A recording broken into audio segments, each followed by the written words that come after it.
Okay, yo, hold on. I'm setting something up real quick. Don't worry about it. Don't worry about it. I'm doing something. And it's funny. All right? I promise.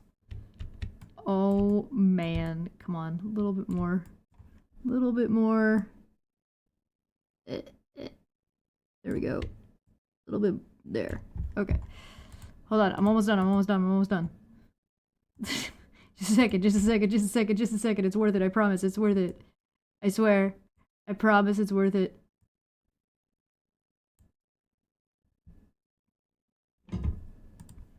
Alright. Hello. Hi, everybody.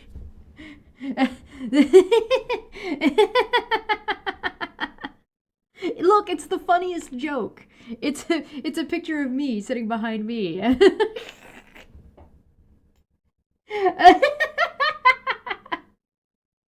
This is my new favorite picture of me that somebody grabbed. Or as a screen grab. Oh my god, I gotta turn the green screen up a little bit though. It's doing that little flickery thing, and we're not about that life. Let's just do a little bit stronger. There we go. That should fix it. No, a little bit more. A little bit of this. A little bit of that. No, that's not helping. Nope.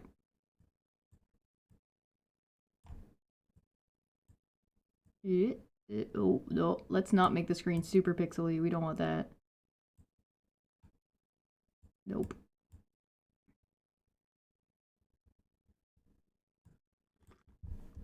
Good enough. I like it. I'm a fan. Alright. Very Muppet. So wow. Alright. Are you guys ready? Yeah, that's unusual. Let me make sure the notification went out because it probably didn't go out.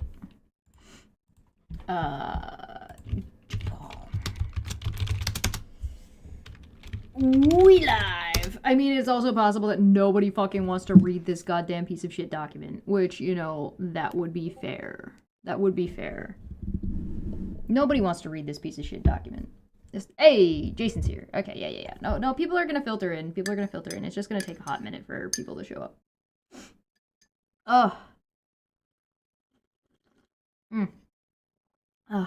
Alright. We always gotta wait a little bit. Also, Dapper is yelling at me. What do you want, Dapper?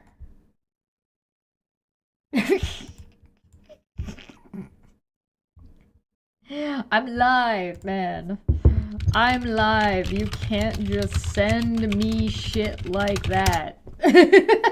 LOL. Hello. Hi. Welcome. Okay.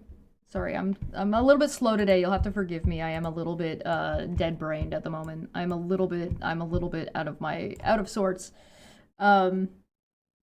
So forgive me if I'm a little bit slow today, but we'll get through this. Oh my god, I forgot about the Aristotle thing. Oh my god, look at the goblin. Oh, this poor little guy. Hello, Teary made it. All right. Yeah, see, it just takes a minute. The notifications are slow. So as you can see, we got our bar going. So our next costume, which now we have an example costume. Oh, also I'm going to turn the goal on so we can do spice. Oh,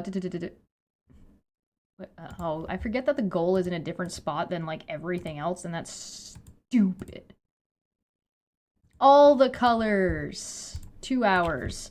Unleash the spice. That's right. If you guys want, you get double the worth out of your super chats today because we are doing the spice goal. So the way the spice goal works is if we hit the goal, we count the. Can you get the fuck out of my way? There we go. So the way the spice goal works is if we hit the goal for the number, which is only 5 super chats. It's only 5 super chats, not a lot.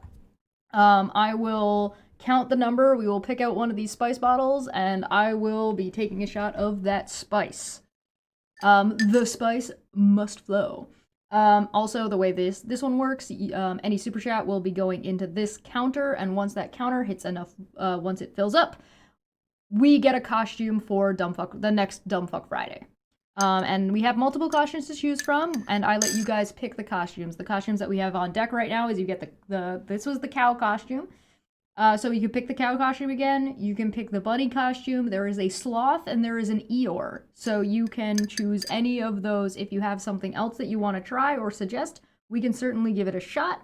But those are the ones that I currently have easy access to. So, I don't remember where we were in this document. I forgot. Oh, and also if you are a member, your name is featured down below. Thank you very much. I really appreciate your support. If you are not able to support from a monetary standpoint, please consider liking and sharing the stream instead and participating in chat, which is also incredibly wonderful and helpful and greatly appreciated. Okay. Hello. Oh, Raisin made it. Hey, good to see you. Oh no, I've ruined it. Oh man. Oh. Fuck. Oh, god damn it.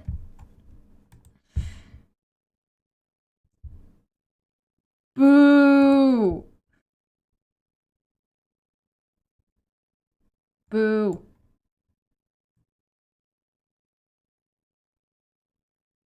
There. Goblin armor bikini would be a great idea for a costume. Yeah, it would. That'd be great. Eeyore? Yeah, Eeyore's great. I do love. Hello! Oh, thank you. Thank you for telling me I look good on this day of the worst period cramps. Today and tomorrow, I'm gonna have a bad time. So, I appreciate it. Thank you. Thank you. I'm so sad. I'm so crabby. I'm in so much pain. And now I'm gonna read this document that's gonna put me in more pain. Alright, so trigger warnings, I guess. It's the Heritage Foundation, so just trigger warnings in general. Because these people are garbage pieces of shit. These people fucking suck, dude. I don't know what to tell you. This is their plan for the American family over the next like 250 or 270 years, whatever the number is. Goopy Brain Gabo is right. I'm out here laying slug babies, and if you don't know what a slug baby is, well, thank you. And bless your heart. Thank you so much. Oh man. All right. Dads matter to children. Cultural behavioral obstacles. Okay, I think this is where we were. Cultural and behavioral obstacles to family formation. I believe this is where we had left off. So if you do want to read this document or check it out for yourself, it is in the link in the description down below. Are you guys prepared for how painful this is about to be? Don't sneeze. You know. You know. You live with women, you know. Yeah. I don't think you can lay slug babies on YouTube. Listen, it's gonna happen anyway. Imagine reading this on paper and getting a paper cut from it. It could be worse. You know what? You're right. I could bleed more. I could be bleeding more. Fucking wonderful. All right. Are you guys ready? Are we prepared to start getting into this? Because I mean, as much as nobody wants to. Oh, also, to delay more. I'll be live with Dapper later tonight. Watching Lawrence Tisdall lie blatantly. Cultural and Dapper's still yelling at me. He said, "Lamau, yes I can." Fuck you. Fuck you, Dapper. All right. Cultural and behavioral obstacles to family formation. This section explores many of today's obstacles to family formation, from decline in church attendance to hookup culture to drug use. Alrighty. The decline in church attendance. Church attendance in the United States has collapsed over the past 50 years, with profound consequences for individuals, families, and societies.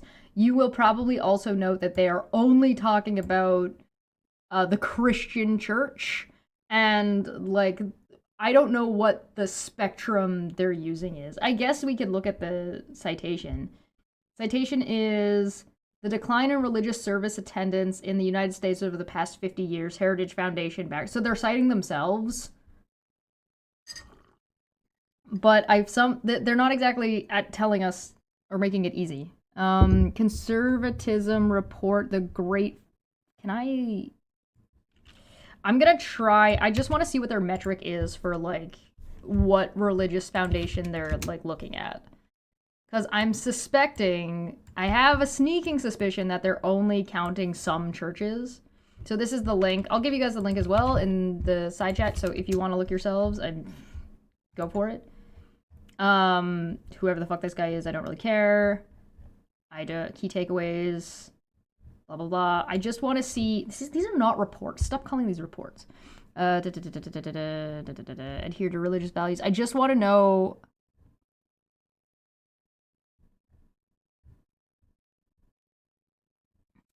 Religious service frequency attendance estimated 95% confidence interval. Rarely once go through to National Opinion Research, University of Chicago survey. Attend religious services. Attendance to religious service, male and female. So I gotta now go to the University of Chicago to find out.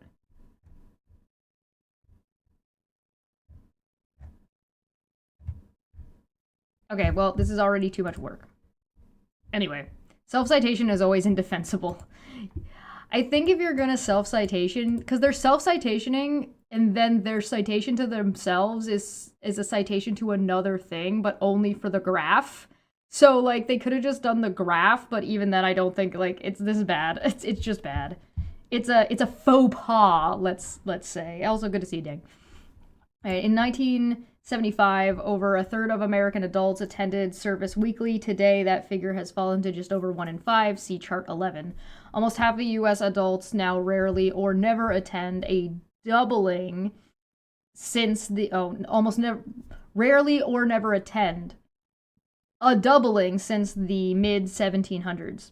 It was 1970s. That doesn't say the 1700s. What the fuck is wrong with me? Mid-1970s. I'm sorry, my brain is not... I'm really sorry. My brain is mush at the moment. It's going to be for the next, like, 2 days. Luckily, tomorrow is a day off for me, because holy shit. So if you see me, like, just being, like, scattered and all over the place and really slow, please bear with me. Hey, Ian.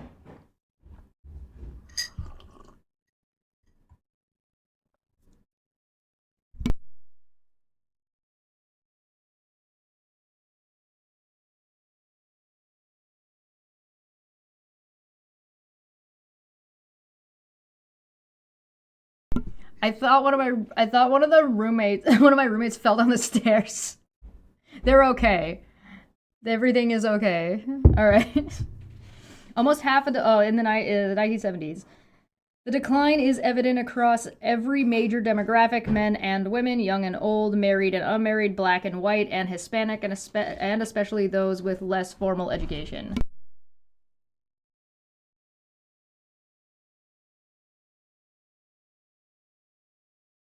They were kind enough to bring me a tiny Frosty. Look at my tiny Frosty! Isn't it cute? I got a tiny Frosty. Oh, thank you, Raisin. Your cells are just dividing and scattering.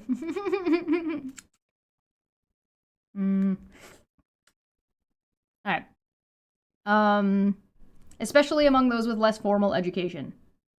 Especially among those with less formal education? Really? Oh, the citation doesn't work on this one. Oh, look, and then they just cited the same fucking thing. What? Why did you cite yourselves if you were just gonna cite this further down? Oh my fucking god. Unbelievable. Why would... I mean, you can cite yourself also a little bit if you are the primary source for something. The decline is evident, ellipses, especially among those with less formal education. So Christian homeschooling is making them less religious. That's what, yeah, right? Like, you caught that too? That doesn't make any sense. I feel like that's not quite what they're trying... I don't understand. I don't know if that's an actually... Is this legit actually an error? With less education? I think that might actually be an... I think that might actually be an error. They might not have meant that. The Frosty is the same color as my shirt. Mm. Wendy's, the only place you can reliably get soft serve ice cream. There is no single explanation for the decline in religiosity in the United States. However, the growing alignment of liberal political identity with secularism during the 1990s and 2000s led to a sorting of organized religion. Liberal-leaning persons disaffiliated in much larger numbers than did self-described conservatives. The differences are now remarkably stark. Additionally, greater preoccupation with and demand for consumer goods and experiences has raised the perceived opportunity cost of weekly worship on a weekend as retail and entertainment options have exploded. So you're telling me that people just have better things to do? That is a huge cell phone. If you want people to go to church and say that less educated people don't go to church, then working to dismantle education, I think they're just stupid in hopes that nobody reads it. I really don't think they want anybody to actually read this document. I felt the same way about the Project 2025 document.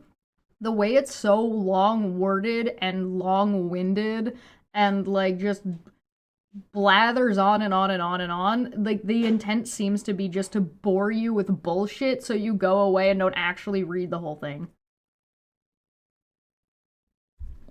Blue law repeals. Oh gosh, it's those gosh darned Democrats again. Blue law repeals have produced quasi-experimental...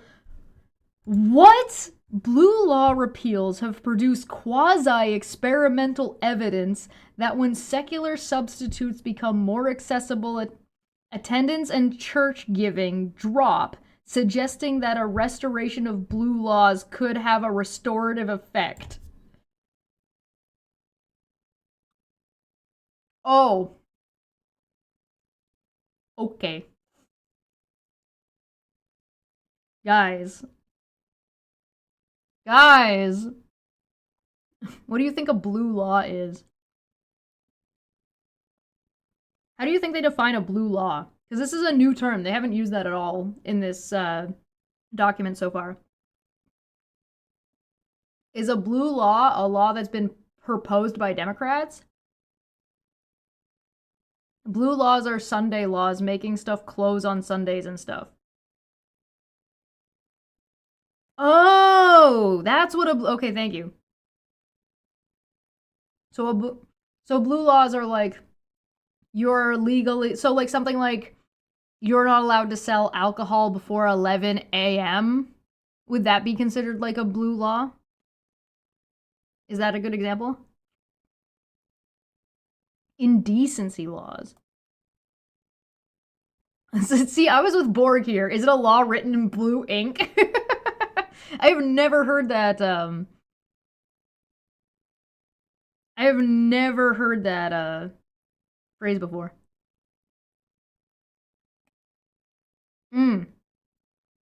Okay, okay. I understand. So I just want to make it so that nobody has anything better to do but to go to church on Sunday morning. I'm just gonna sleep. Like, that's not gonna change anything. I'm just gonna sleep through it. I've seen them in Hungary in action. They lasted a year or two. People didn't start going to church and they started doing more drugs.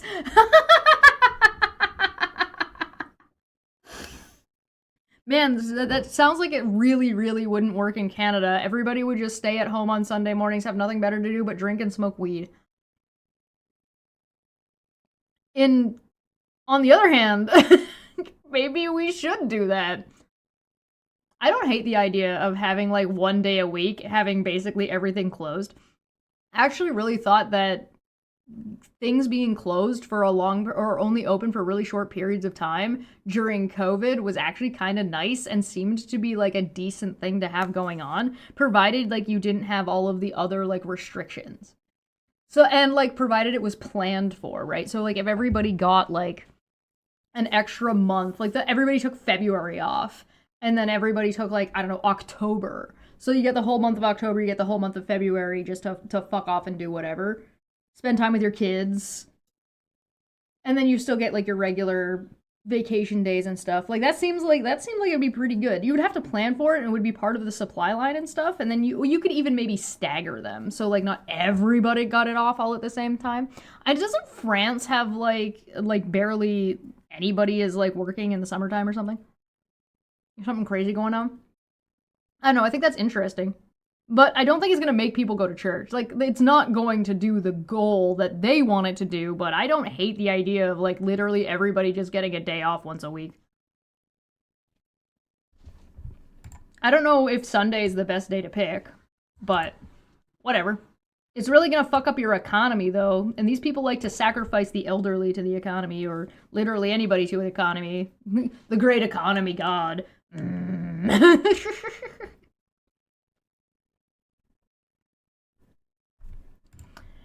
Pressure to spend more time at work, either from careerism on one end or inflation on the other. Has careerism has reallocated evenings and weekends away from neighborhood organizations. These trends have weakened the total local. Have weakened. These trends have weakened the total social capital that historically supported congressional life. I mean, sounds like you're just describing capitalism is the problem. Yes, I would agree that people not having enough money to be able to relax at least a little bit is a problem. See, it was fine that liberals stopped attending. They were godless anyways, but now even the conservatives are leaving. Time to pass a law. Yeah, Red Cedar's got it right. How has the decline in religiosity affected marriage and child raising? Well, it depends on, I guess, if you consider marriage a religious activity or not. Because not everybody has marriage as a religious activity. Not everybody who gets married in a church. And not everybody who gets married in a church is even going to the same kind of church. So it's kind of a bit of a misnomer, I guess. Research from Harvard University's Human Flourishing Program, more than 66,000 participants in a 14-year study, show that regular religious service attendance is associated with 50% lower divorce rates later in life. And this finding is consistent with other studies. Research consistently demonstrates that the religiousity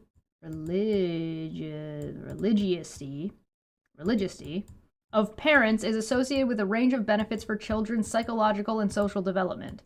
A nationally representative study by John Barkowski and Xiaohe Xu, I don't know if I'm pronouncing that correctly, and Martin Levin found that parental religiosity,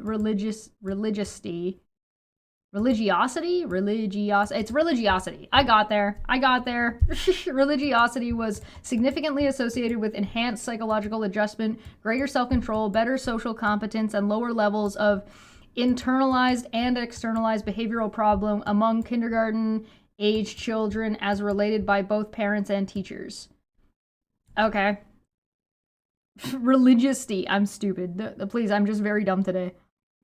Forgive me. I'm sure that if true, it has nothing to do with them offering free couples counseling. I would guess if everyone had access to that, the number would be the same. That's actually a really good point. That's a really good point, Raisin.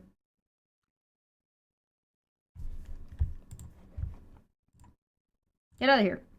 These findings have been confirmed across multiple cultural contexts and age groups.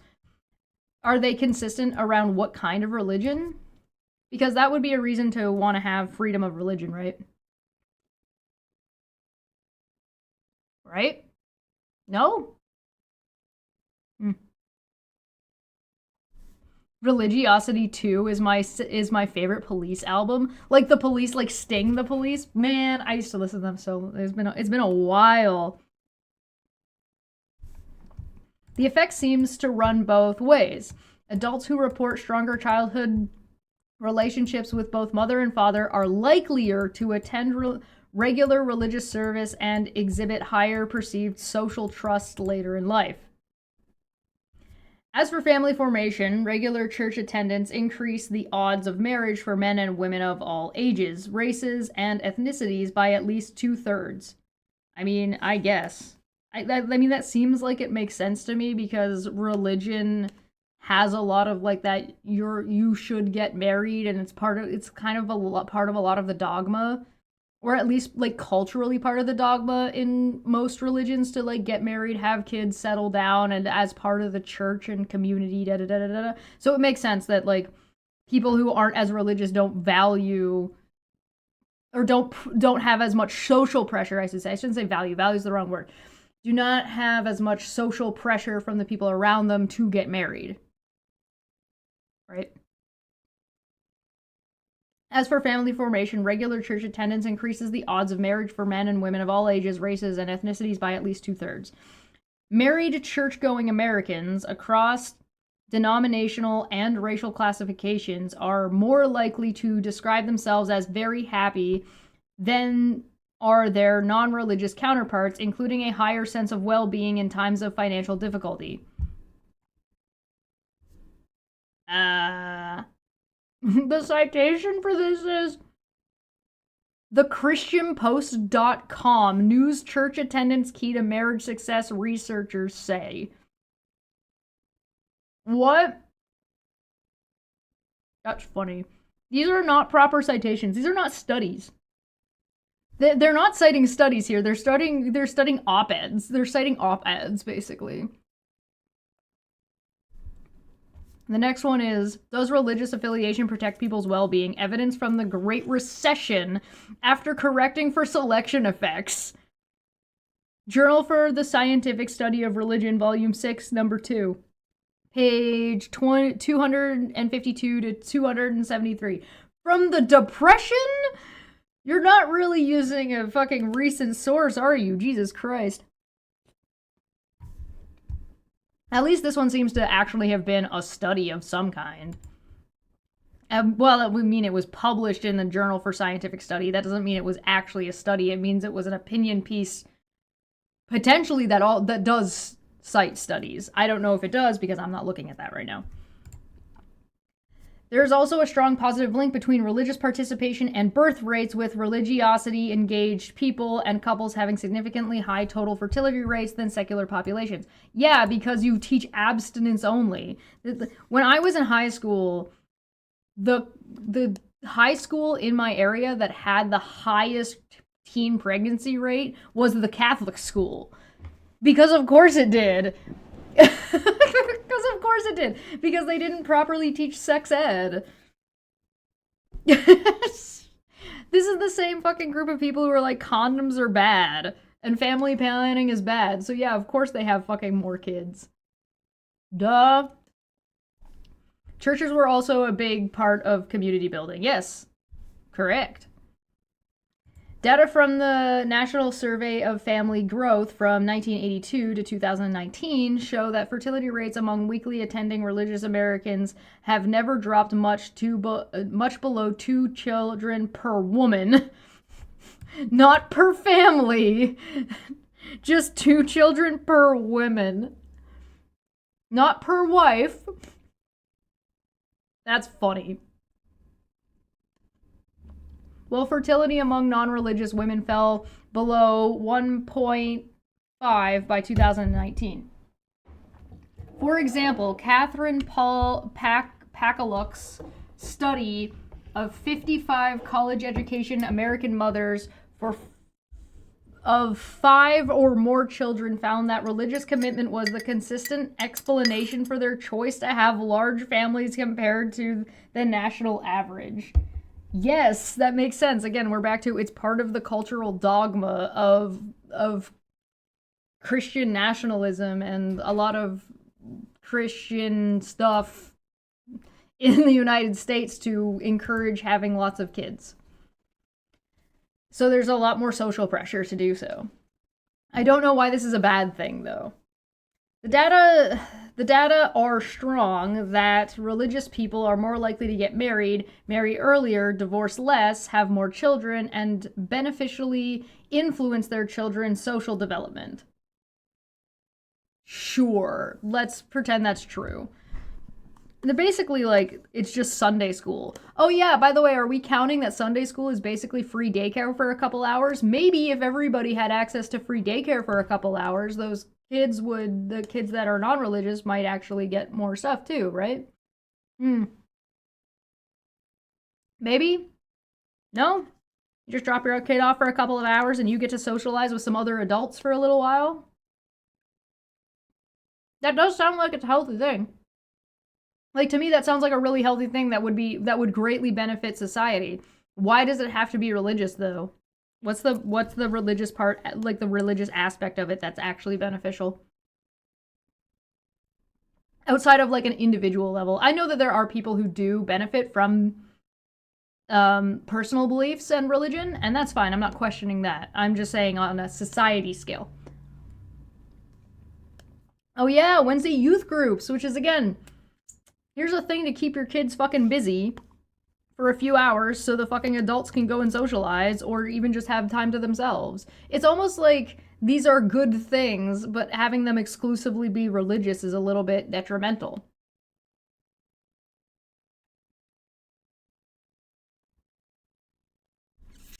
Where was I? Oh yeah, because period because religion has an outside impact on marriage and family. It merits outsized social and cultural support. What? So you want a government back fund your specific religion? Is that what you're suggesting?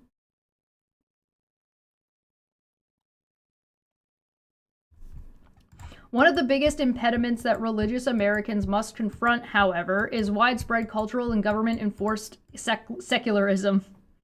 You mean one of the main things that like your founding fathers, quote unquote, thought was important, the separation of church and state? Fucking womp womp. Respecting conscience and religious freedom. One of the starkest recent examples of government preferring the secular to the sacred occurred when the state governments across the country shut down Easter worship services during the COVID-19 pandemic, but left casinos and liquor stores open. What are they citing for this? On Fire Christian Center versus Fletcher number 320-CV-00264 WDKY April 11th, 2020. Judge Walker found differential treatment where secular establishments, including liquor stores, were allowed unlimited cars in parking lots while churches were prohibited from drive-through services, ruling, quote, if beer is essential, so is Easter. And Justice Neil Gorsuch, Gorsuch, I don't know, concurring in Calvary Chapel, Dayton Valley versus Sisolka 140 SCT 2603 2020. Under the governor's edict, a 10-screen multiplex may host 500 moviegoers at any time. A casino too may cater to 200s at once, but churches, synagogues, and mosques are banned from admitting more than 50 worshippers. Bro, do we really need to go back and explain the fucking COVID shit again? I don't think we do. This differential treatment highlighted a broader pattern where religious activities are viewed as optional luxuries rather than as essential human needs. Where governments you mean the government put the needs of businesses over the needs of a community? Is that what you're saying? Oh, Wendy also points out that they did Bible summer camp for like 2 to 3 weeks for free every year because they volunteered with the church. Oh, really? Hmm. Interesting. When governments consistently put commercial interests over spiritual ones or treat religious gatherings as inherently less valuable than secular activities, they signal that faith is marginal to public life. Hey, who was the president at the time? Who was the president?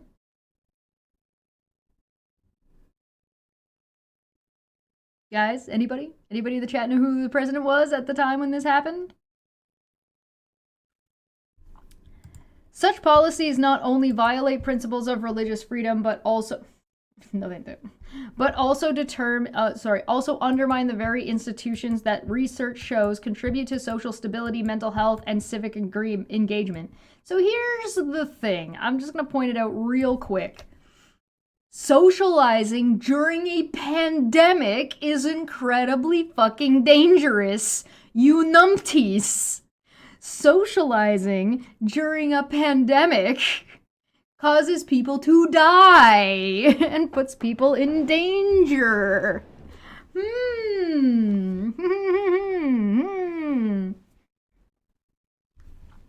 The perception that the government is hostile to their faith, regardless of what that social engagement is. The perception that government is hostile to their faith drives many believers away from public participation. It can lead to a defensive posture, with religious communities withdrawing from broader society rather than engaging constructively with it. They didn't cite for anything for that one. Excuse me while I turn the heat up on this, as I am dying right now. It's okay. It's okay. Conversely, when governments actively protect and accommodate religious practice through robust, conscious protections, religious exemptions, and equal treatment of faith-based institutions, they create an environment in which religiosity can flourish. Studies consistently show that religious liberty protections correlate with higher levels of religious participation and vitality. I mean, yeah, if you make a particular religion illegal, then the public viewing and public participation out in the open is not going to be fucking obvious, is it? Next up, Chesh will try to try. What? Next up, Chesh will try to, since the next paragraph? Try to what?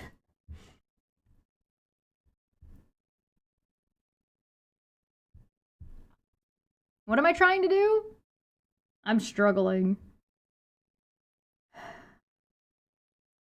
When people feel secure that their deepest convictions will be respected and protected, they are more likely to live them out openly and pass them on to the next generation. The gay agenda. Oh, sing. Oh, we'll sing the next paragraph. No, not today. Maybe another day. Catch me next week. And give me money. And maybe I'll do that. Countries and communities with strong protections for religious freedom tend to have more diverse and dynamic religious landscapes. Different religious groups feel empowered to practice, evangelize, and contribute to public discourse without fear of government interference or discrimination. By treating religious conscience as a fundamental right rather than as a privilege subject to government discretion, societies foster the kind of spiritual confidence that encourages religious growth, interfaith dialogue, and the transmission of religious values across generations. Yeah, I mean, yes, I don't disagree with any of that. I think that's probably accurate. One of the most important things that the religious institutions can do today is rebuild the family home. To rebuild the family home is to use their religious freedom to preach and affirm God's design for the human body, sex, marriage, and the family. So you mean just keep doing the thing that they're doing? I mean, if I'm not mistaken, a lot of churches, particularly churches that would follow along with like what the Heritage Foundations, that like would agree with the Heritage Foundations, like sect of religion, sect of Christianity, do this already. Interference like Sunday blue laws? Yeah, right?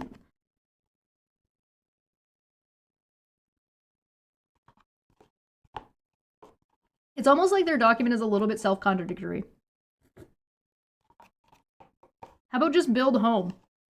Really? You think so? How about just stop oppressing your people and maybe your people will stop being oppressed and have more freedom to do things? This includes pastors publicly reinforcing the truth that there are only two sexes, male and female, and that reason and a revelation agree that marriage as a unique institution consists of the exclusive union of one man and one woman and is ordered towards the spouses and the children that can and, if so blessed, should come from that union. Ah, yes, of course, because it the way to have healthy society is to preach hate against specific groups. What a non sequitur we've seemed to have found ourselves in. Churches should lead a revival movement by reaching couples through their family ministries and by offering programs for single pre-married classes for couples who are seriously dating and workshops for married couples looking to improve their relationships. A bunch of free social fucking perks? Handouts? You want the church to give handouts? Why do you need to limit who's allowed to have access to these handouts, by the way?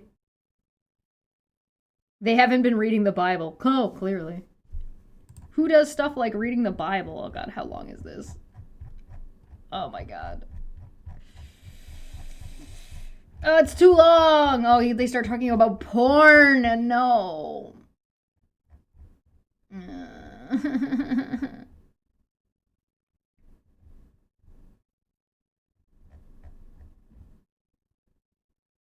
Support for a uniform day of rest.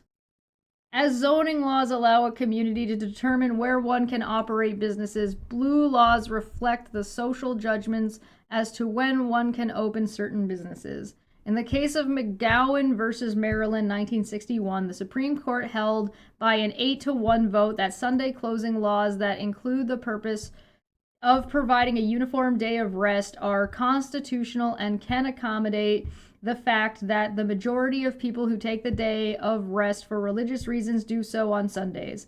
Massachusetts, for example, requires that, quote, every employer of labor engaged in carrying on any manufacturing, mechanical, or mercantile establishment or workshop, ellipses, shall allow every person, ellipses, at least 24 hours consecutive hours of rest, ellipses, in every 7 consecutive days. Okay. All right.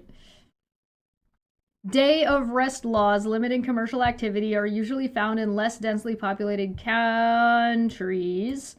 Although restrictions on alcohol sales are more widespread, though greatly diminished, blue laws persist in some form in close to 28 states. These places serve as sort of a legal reservoir. Once their day of rest laws are abolished, they are very hard to restore. So you do want the government to fucking impede on this. A uniform day of rest that limits commercial activity can provide temporal boundaries that help communities to set aside time for religious observance, family gatherings, outdoor activities, and rest. This sounds like socialism to me. A stable base of research shows that these practices correlate with better mental health, stronger social bonds, and more stable family structures. Yeah, no shit, Sherlock. You mean things that are designed to help social standing to protect you from fucking capitalist robot nonsense helps with social things? I can't. With the advent of on-demand delivery, shopping can be shifted easily and convenient to other days of the week. By restoring only if you have money. By restoring a common rhythm of rest and reflection, communities' rest laws could help to reverse the trend towards, quote, spiritual homelessness and foster the social habits needed for communities to cohere and flourish. Zell for 5 says, I want to super chat, but it keeps telling me to edit my message. Edit every message testing. Well, it worked. Thank you. I don't know what's going on. Something wacky, maybe? Despite today's on-demand culture, the U.S. Postal Service does not deliver regular mail on Sundays. Most organized youth sports avoid Sunday competitions, and most banks are closed on Sundays. The ever-popular Chick-fil-A chain closes its restaurants on Sunday for the benefit of its workers and their families. Is that really why they do that? I'm not sure. Where new planned communities or transitioning communities communities form, they should consider adding rest days as part of their master plans for balance and thriving community life. I mean, I don't agree with where they're coming from, but I can agree with the conclusion. I think it would be a great idea that every business has to pick one day of the week to be closed. Like any commercial business, like you could, like the grocery store, you're closed this day. Not every grocery store has to be closed on the same day. So say there's a chain, right? So you have I don't know, let's just say it's Walmart. So there's multiple Walmarts in a city. Walmart has to be closed. Every individual Walmart has to be closed one day a week, and its office has to be closed one day a week. So maybe this one gets Saturdays off and this one gets Sundays off, or Wednesdays or Thursdays, but they don't have to be closed on the same day. Let's say it's EB Games, right? The EB Games on this side of town is closed on this one day and it's Monday, and this one is closed on Friday, right? Like you could easily do that as long as it's like one time a fucking week. Yet the only time I want Chick-fil-A is on a Sunday. You should never want Chick-fil-A. Fuck Chick-fil-A. They don't care about real homelessness. No, they do not. If they cared about real homelessness, they would fucking actually, do something about it. It's not like there isn't anything that can be done about homeless, like not having a house. Like it's easily fixable. The only reason we haven't fixed there are places in Canada that have abolished homelessness. Like there are no homeless people in those towns because they've gotten rid of homelessness by, providing houses. So, it's clearly doable. Rolled out over an entire country is, a process, but it's not impossible. It's nowhere near impossible. People are just really greedy and bad at finding common ground and are also shitty at resource management. Like, right now, what I'm doing is I'm finding common ground with the Heritage Foundation. I agree with them that having access to a lot of social programs will help communities thrive and help build family life and make family life more stable in general. Right? So you get free counseling to people, you give free daycare to people, you give community events and things like a week of fucking sports or whatever, or a camp for a week and give people free or extremely cheap access to that. Like if it's I don't know, $50 a kid or $20 a kid at under $100 a kid for a week of camp, you would probably do pretty well, right? Things like that, those kinds of social programs would be very, very good for a community. I don't think it's up to the church, and I think it's irresponsible to leave it up to the church alone to do so, because the church doesn't have proper regulation to ensure those kids are safe, right? And the church doesn't have that kind of check and balance that would be required if it were a business, or if it was the government being listen, we're going to give your company or your camp a subsidy to do and enable this thing, right? Because then you would have to follow the additional regulations to ensure safety and protocols and background checks and yada yada yada yada. Why do you think kids get abused in the church so easily? Because they make it easy. All right. Oh, let me put in that I almost forgot. 5. Let's go. 2%. Boo, your comment didn't appear. What did you say? I do see a comment up here that says, I'm not saying we should have let them do church during COVID, but all I'm saying is that if we did, there wouldn't be so many of them bitching right now. YouTube is discriminating against wizards again. Fucking bastards. Oh, God. All right, I can't keep going. I'm in so much pain right now.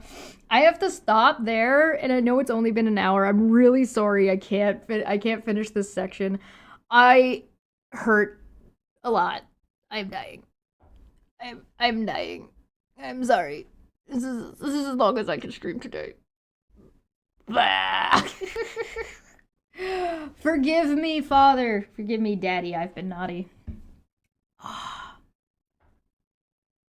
Ouch! I know it's a short one today, but I also have another stream over on Dapper's tonight, so I need to go and lie down for a little bit. I'll be back on Dapper's stream tonight, and so join me over there. I need to go lay down, and I will be live on Thursday. So if you want to catch me live on Twitch, I also did a stream earlier today on Twitch, and you can see that down below. If you are a member, you've got access to some of that stuff already, so you can check that shit out.